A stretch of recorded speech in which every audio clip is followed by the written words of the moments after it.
Welcome to Olympian Water Testing, giving you the best in water analysis. Today, we are looking at Hague Quality Water of Maryland, and we're looking at the negative effects of copper in your drinking water. We've talked about this quite a bit, that copper is a natural element, and some of it is beneficial. Not all heavy metals are created the same. But how much is beneficial and how much creates a negative effect? Let's take a look into it and understand what short-term and long-term exposure can do. So as we know, copper can be found naturally in rocks, soil, sediment, and water, and is a natural substance. However, you can get it from other things like industrial work or agriculture, and it's safely used to make things like copper pipes, electrical wiring, and copper in your drinking water can be hazardous though. So just because it's helpful doesn't mean it's helpful in every aspect. Now what happens short term and long term? Let's take a look because they can both cause problems.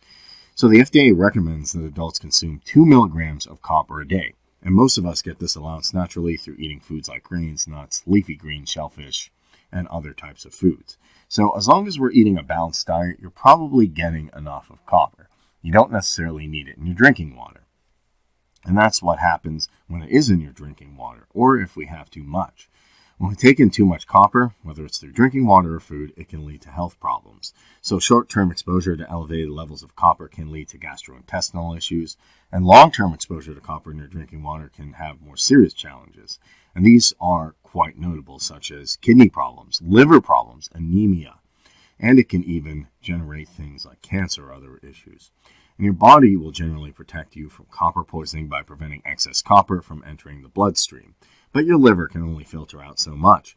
So if you have a pre-existing health condition, though, like Wilson's or Menkes disease, then you're at an elevated risk of experiencing side effects from copper in your drinking water.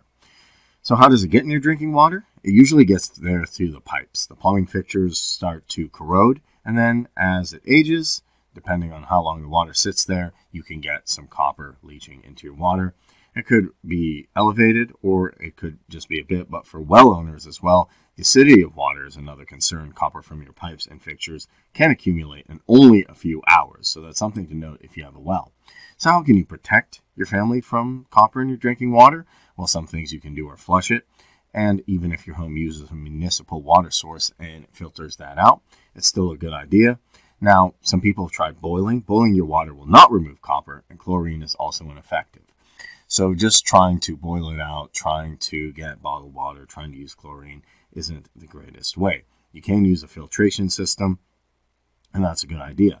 But how do you know if your water even has copper in it to start with? Well, you need to test it periodically to make sure that there's not elevated levels of copper to avoid these negative effects on your health.